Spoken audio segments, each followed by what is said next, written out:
ఉగాది రోజు non veg తింటారా? నాకైతే తెలీదండి. మేమైతే చిన్నప్పటి నుంచి ఉగాది సెలబ్రేట్ చేసుకుంటున్నాం కానీ ఎప్పుడైతే నాన్ వెజ్ తినలేదు. ఇలా తింటారు అని మాత్రం చాలామంది అంటూ ఉన్నారు. ఇది ఎంతవరకు నిజమో నాకైతే తెలీదు. మీకు తెలిస్తే కామెంట్స్ రూపంలో నాకైతే తెలియజేయండి. హలో అండి, ఎలా ఉన్నారు అందరూ? నేనైతే చాలా బాగున్నాను. ఈరోజు వచ్చేసి ఉగాది కదా, అందరికీ హ్యాపీ ఉగాది. మీ లైఫ్లో కూడా సక్సెస్, హ్యాపీనెస్ అన్నీ ఉండాలని చెప్పి హార్ట్ఫుల్గా కోరుకుంటున్నాను. యాక్చువల్గా నేను మార్నింగ్ లేచిన దగ్గర నుంచి వర్క్స్ అని షూట్ చేద్దాం అనుకున్నాను, కానీ ఫెస్టివల్ కాబట్టి పూజ లేట్ అవుతుందని చెప్పేసి అలా కొన్ని క్లిప్స్ అయితే షూట్ చేశాను. ఫుల్లీ ఈ వ్లాగ్ మీకు నచ్చుతుంది అనుకుంటున్నా. So let's get in to the video.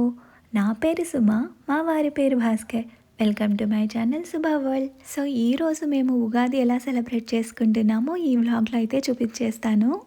First నేనైతే స్నానం చేశాను. మా ఆయన ఆల్రెడీ స్నానం చేసి బయటికి వెళ్ళి ఏవేవి కావాలో అవి తీసుకొని వచ్చేసాడనమాట. ఆయన వచ్చేలోపు నేనైతే ఇంట్లో వర్క్స్ అన్నీ కంప్లీట్ చేసుకున్నాను. మెయిన్ ఏంటంటే ఈ ముగ్గు పెట్టడం కూడా వీడియో తీసుకుందాం అనుకున్నాను. భాస్కర్ ఉంటే హెల్ప్ చేసేవాడు, వీడియో షూట్ చేసేవాడు.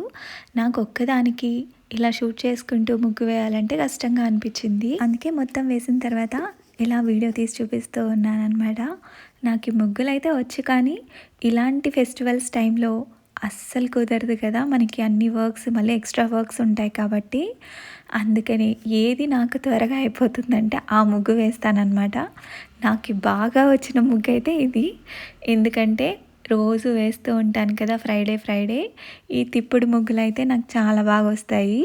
గబగబా వేసేసి వెళ్ళిపోవచ్చు అని చెప్పేసి సింపుల్గా వేస్తాను.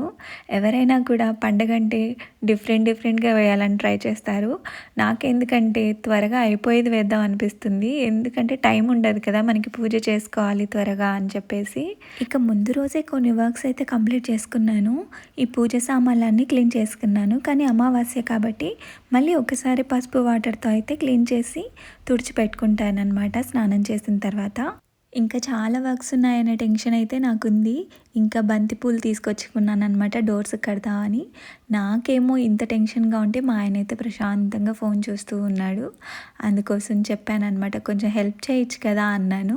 అందుకు లేచి వంటకి ఏం కావాలో చెప్పు, అవన్నీ కట్ చేసి ఇస్తానని చెప్పేసి వంట రూమ్లోకి వెళ్ళాడనమాట. వెళ్ళిన కాసేపటికే ఇలాంటి సౌండ్స్ వస్తాయి వంట రూమ్లో.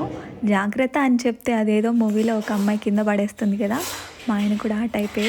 ఖచ్చితంగా జాగ్రత్త చెప్తే కింద పడేసే ఉంటాడు. హెల్ప్ చేయడమే గొప్ప అనుకుంటే నువ్వు మళ్ళీ తిడతావా అంటాడని చెప్పేసి నేనైతే సైలెంట్గా బంతిపూలు అయితే కుట్టుకుంటూ ఉన్నాను.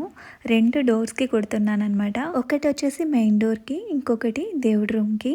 ఇలా సెల్ఫ్ లాగింగ్ చేసే వాళ్ళకి నిజంగా దండం పెట్టచ్చు అనిపించింది. ఎందుకంటే నేనైతే ఆ డోర్కి కొలత పెట్టుకొని రావడానికి ఒకసారి లేచి వీడియో ఆఫ్ చేసుకున్నాను, మళ్ళీ వచ్చి కూర్చొని వీడియో ఆన్ చేసుకున్నాను. ఇలా వ్లాగింగ్ చేయడం చాలా కష్టం అండి. చాలామంది ఇలా వ్లాగింగ్ చేయడం ఏముంది, వాళ్ళు చేసే పనులు వీడియో తీసి పెడుతూ ఉన్నారు అంతే కదా, సింపుల్ కదా అనుకుంటారు. కానీ చాలా కష్టం. ఎందుకంటే నేను ఇప్పుడు ఫేస్ చేస్తున్నాను కాబట్టి, ఎక్స్పీరియన్స్ చేస్తున్నాను కాబట్టి తెలుస్తుంది.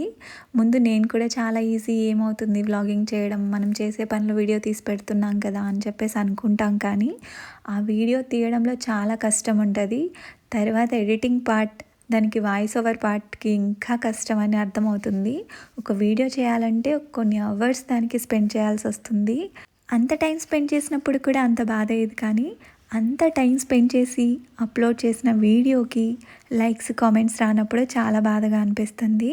ఇంకా సాడ్ థింగ్ ఏంటంటే ఒక 10 minutes వీడియో అయినా చూస్తారు, కానీ ఒక 10 seconds పట్టే కామెంట్ మాత్రం చేయరు, లైక్ చేయరు. అదే చాలా బాధగా అనిపిస్తుంది. నాకు తెలిసిన వాళ్ళలో కూడా చాలామంది కామెంట్ చేయరనమాట. ఎందుకు చేయరో నాకు తెలీదు. నేనైతే ఎవరు ఏ పని చేసినా ఎంకరేజ్ చేయాలి అనే ఫీలింగ్ నాది. కానీ ఎక్స్పెక్ట్ చేయడం కూడా తప్పే కదా, వాళ్ళ ఇష్టం ఇంకా అని చెప్పేసి వదిలేస్తూ ఉన్నాను. ఇక నా బంతిపూల మాలలు అయితే రెడీ అయిపోయాయి. చూసారు కదా, జాగ్రత్త అని చెప్తే మా ఆయన ఎలా కింద పడేశాడో. ఇలా అయితే సెట్ చేశాడు మామిడాకుల్ని, ఇలా బంతిపూలని. అరగంట సేపు కూర్చొని ఆ బంతిపూలను అలా మాల కట్టిన నాకే అంత అబ్సెషన్ రాలేదు, కానీ మా ఆయన చూడండి ఎంత గర్వంగా నేను ఎంత బాగా కట్టానో చూడు అని చెప్పేసి చెప్తూ ఉన్నాడు అనమాట. సరే నువ్వు కట్టినందుకే అది చాలా అందంగా ఉందని చెప్పేసి చెప్పానమాట. ఇక వంటలో హెల్ప్ చేశాడని చెప్పాను కదా, ఇలా లెమన్స్ స్క్వీజ్ చేసి పచ్చిమిర్చి అలా కట్ చేసి ఇచ్చాడు.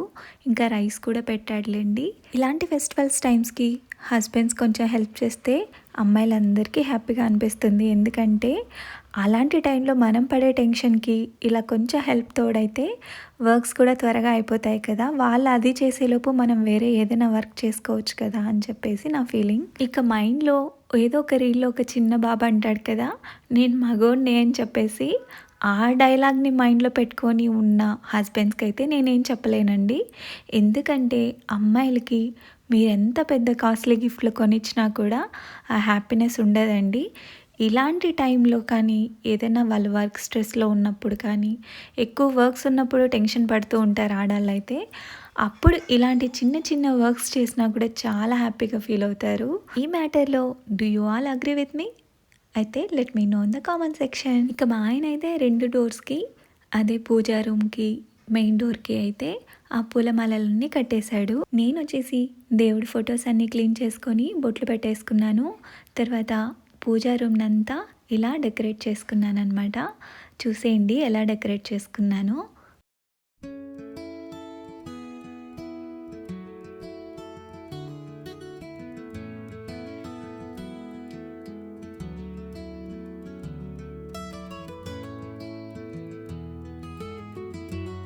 ఇక వంట విషయానికొస్తే మన చిన్నప్పటి నుంచి మనం ఈ ఫెస్టివల్‌కి ఇది చేసుకుంటాం, ఈ ఫెస్టివల్‌కి ఇది చేసుకుంటాం అనుకుంటూ ఉంటాం కదా!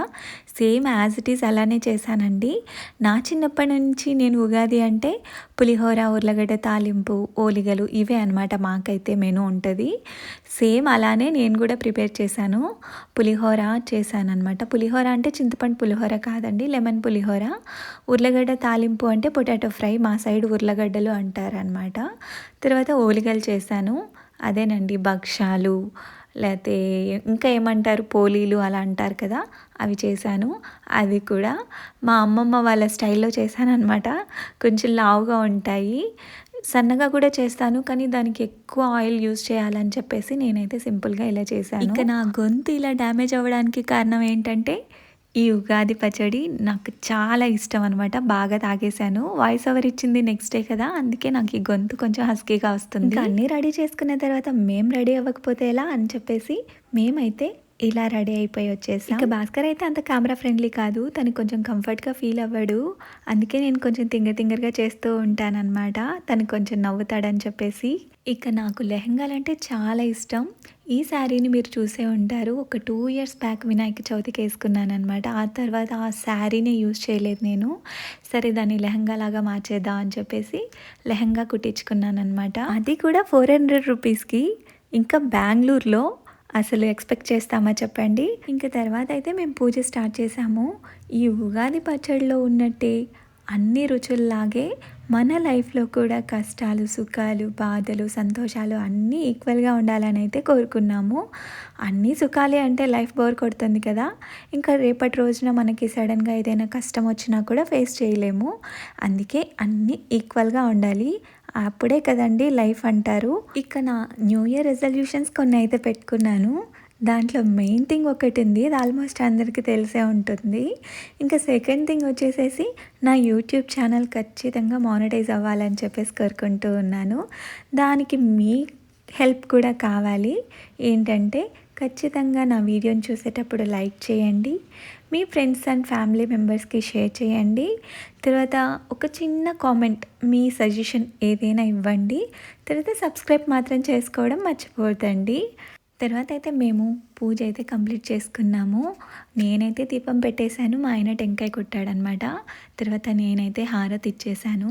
మా ఆయన చాలాసేపే దండం పెట్టుకున్నాడండి. చాలా గట్టిగా కోరుకున్నాడు. ఏం కోరుకున్నాడో చెప్పమన్నా చెప్పలేదనమాట. ఫస్ట్‌లో నన్ను అడిగేవాడనమాట ఏం కోరుకున్నావు అని చెప్పేసి. అప్పుడు నేనైతే ఒక డైలాగ్ కొట్టేదాన్ని, చెప్తే జరగవని చెప్పేసి. సేమ్ డైలాగ్ నాకు రివర్స్ కొట్టాడనమాట ఇప్పుడు. ఇక నా చిన్నప్పటి నుంచి నేను చూస్తూ వచ్చింది ఏంటంటే మనం ఇంట్లో వండుకున్న ప్రతి ఐటెం దేవుడి దగ్గర పెట్టి తర్వాతే తింటామన్నమాట. నేను కూడా చేసినవన్నీ దేవుడి దగ్గర పెట్టేసేసి హారతి ఇచ్చేసేసి తర్వాత తిన్నాము కాసేపటి తర్వాత. ఇక మా పూజ అయ్యేలోపు 11:30, 12 అయిందండి. చాలా టైమే పట్టింది. ఎందుకంటే వీడియో షూట్ చేస్తూ తీసుకోవాలి కదా! సో అందుకే లేట్ అయిపోయిందనమాట. ఇంకొకటి ఏంటంటే భాస్కర్ ఎప్పుడు పూజ అయిపోతుందా, నేను ఎప్పుడు టీవీ పెట్టుకుందామా అని చెప్పేసి వెయిట్ చేస్తూ ఉన్నాడు. సరే అని చెప్పేసి నేనైతే పూజ చేసుకున్న తర్వాత ఇలా వీడియో తీసుకున్నాను. ఆఫ్టర్ పూజ ఎలా ఉందో అంతా ఒక్కసారి వీడియో తీసుకున్నాననమాట. ఒకసారి చూసేయండి మీరు కూడా.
ఇక ఇంతేనండి మా ఉగాది వ్లాగ్ అయితే. ఈ కొత్త సంవత్సరం మన జీవితాల్లో కొత్త ఆరంభాలను తీసుకురావాలని కోరుకుంటూ happy Ugadi to each and everyone. ఈ వ్లాగ్ నచ్చితే మాత్రం ఖచ్చితంగా లైక్ చేయండి, కామెంట్ చేయండి, షేర్ చేయండి, సబ్స్క్రైబ్ చేసుకోవడం మాత్రం మర్చిపోవద్దు. Thanks for watching. బాయ్.